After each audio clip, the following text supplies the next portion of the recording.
வணக்கம். இது நியூஸ் ஃபர்ஸ்டின் மதிய நேர பிரதான செய்தி. உங்களோடு இணைந்து கொள்ளும் நான் டில்ஷாட் தேவதாசன்.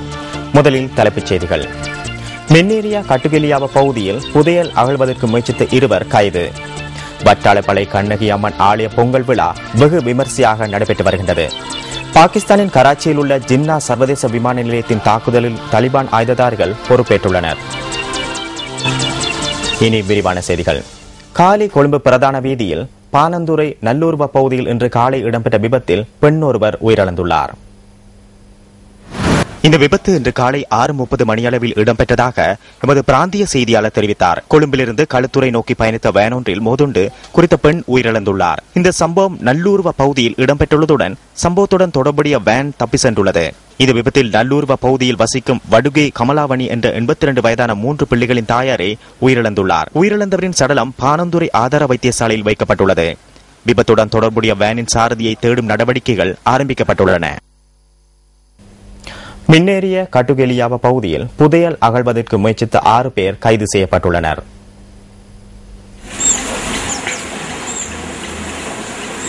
போலீசாருக்கு கிடைத்த தகவலுக்கு அமைய இவர்கள் கைது செய்யப்பட்டுள்ளனர்.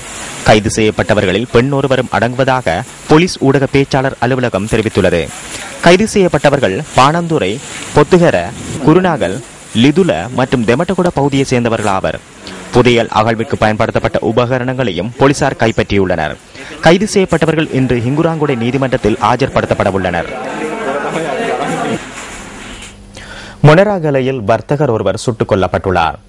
பிரசவத்தை அடுத்து உறவினர் ஒருவரது வீட்டில் தங்கியுள்ள மனைவியை பார்ப்பதற்கு சென்று மோட்டார் சைக்கிளில் வீடு திரும்பிய போது குறித்த வர்த்தகர் துப்பாக்கிச் சூட்டுக்கு இலக்காகியுள்ளார். மோட்டார் சைக்கிளில் வந்த 2 நேற்றிரவு 9:30 அளவில் வர்த்தகர் மீது துப்பாக்கி பிரயோகத்தை மேற்கொண்டுவிட்டு தப்பி சென்றுள்ளதாக போலீஸ் ஊடக பேச்சாளர் சிரேஷ்ட போலீஸ் அத்தியட்சகர் அஜித் ரோஹன தெரிவித்துள்ளார்.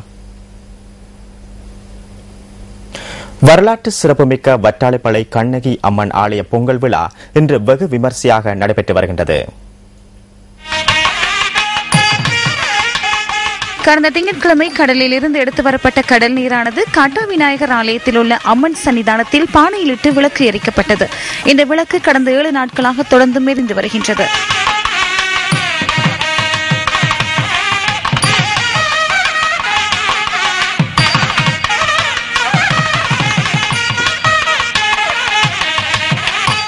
இந்த நீர்விளக்கு மற்றும் மடைப்பாண்டங்களுடன் வற்றாப்பளை கண்ணகி ஆலயத்திற்கு எடுத்து வரப்பட்டதை தொடர்ந்து பொங்கல் விழா ஆரம்பமாகி நடைபெற்று வருகின்றது.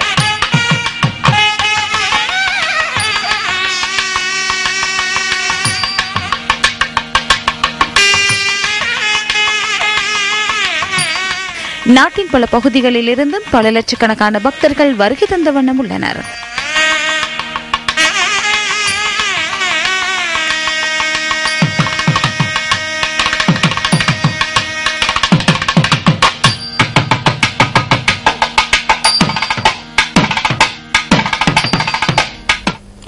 கதிர்காமத்திற்கு பாத யாத்திரை செல்லும் குழுவினர் இன்று அம்பாறை மாவட்டத்தை வந்தடைந்துள்ளனர்.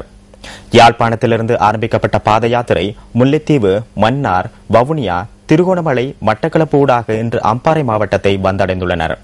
33 நாள் பயணமாக பாத யாத்திரை மேற்கொண்டுள்ள இந்த குழுவினர் கதிர்காம கந்தனின் வருடாந்த உற்சவத்திற்கு முன்னராக கதிர்காமத்தை சென்றடைவார்கள்.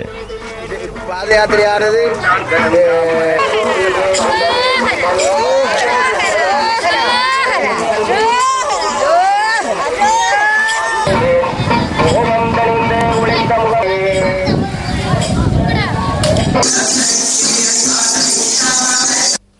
இலங்கையில் முதல் முறையாக நியூஸ் ஃபர்ஸ்டின் காலை நேர பிரதான செய்தி நேரடியாக சிகிரியாவிலிருந்து ஒளிபரப்பப்பட உள்ளது. காலை 6:30 நேரடியாக இந்த செய்தி அறிக்கை ஒளிபரப்பாக உள்ளமை குறிப்பிடத்தக்கதாகும். சிகிரியா தொடர்பாக நியூஸ் ஃபர்ஸ்ட் கொண்டு வரும் விசேட தொகுப்பு அடுத்து.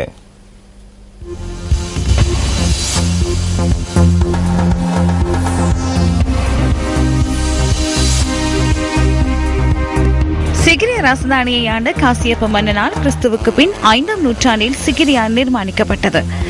கிறிஸ்துவுக்கு பின் 5ஆம் நூற்றாண்டுக்குரிய கட்டடக்கலை, ஓவியக்கலை மற்றும் சிற்பக்கலை ஆகியவற்றை எடுத்தியம்பும் ஆதாரமாக சிகிரியா விளங்குகின்றது. 1982ஆம் ஆண்டு சிகிரியா மறுபுரிமையாக்கப்பட்டது. உள்நாட்டு வெளிநாட்டு சுற்றுலா பயணிகளை கவர்ந்த இடமாக சிகிரியா காணப்படுகின்றது.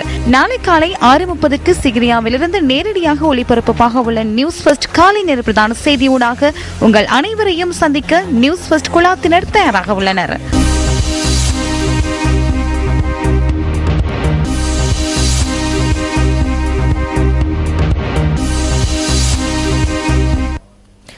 நாட்டின் பல பகுதிகளிலும் இடியுடன் கூடிய மழை பெய்யக்கூடும் என வளிமண்டலவியல் திணைக்களம் எதிர்ப்பு கூறியுள்ளது. மேற்கு சபரகமு மத்திய மாகாணங்களிலும் காலிமாத்துறை மாவட்டங்களிலும் இடைக்கிடை மழை பெய்வதுடன் மழை வடமேல் மாகாணத்திலும் பரவலடையலாம். ஊவா வடமத்திய கிழக்கு மாகாணங்களில் ஆங்காங்கே பிற்பகல் அல்லது மாலை இடியுடன் கூடிய மழை வீழ்ச்சி அடையும். மத்திய மலை நாட்டின் மேற்கு சரிவு பகுதிகளில் இடைக்கிடை ஓரளவு கடும் காற்று வீசக்கூடும். அத்துடன் இடியுடன் கூடிய மழையின் போதும் தற்காலிகமாக கடும் காற்று வீசக்கூடும். இடிமின்னலினால் ஏற்படும் சேதங்களை குறைத்துக் கொள்ள முன்னெச்சரிக்கை நடவடிக்கைகளை மேற்கொள்ளும்படி பொதுமக்களிடம் வேண்டுகிறோம். புத்தளம் தொடக்கம் கொழும்பு காலியினூடாக பொத்துயில் வரையிலான கடல் பிரதேசங்களுக்கு அப்பாற்பட்ட கடல் பிரதேசங்களில் இடைக்கிடை மழை அல்லது இடியுடன் கூடிய மழை பெய்யும். காற்று தென்மேற்கு திசையில் வீசும். வேகம் மணிக்கு 30 தொடக்கம் 40 கிலோமீட்டர் வரையும் காணப்படும். சமயங்களில் காற்றின் வேகம் மணிக்கு 60 கிலோமீட்டர் வரை உயரக்கூடும். நாட்டை சூழ உள்ள கடல் இடைக்கிடையில் ஓரளவு கொந்தளிப்பாகவும் இருக்கக்கூடும். இத்துடன் நியூஸ் ஃபர்ஸ்டின் மதிய நேர பிரதான செய்தி நிறைவு பெறுகின்றது. நியூஸ் ஃபர்ஸ்டின் மணித்தியால செய்தியை 2:25க்கு எதிர்பாருங்கள். வணக்கம். Hotline 0114-896-896 www.newsfirst.lk. Feedback at newsfirst.lk.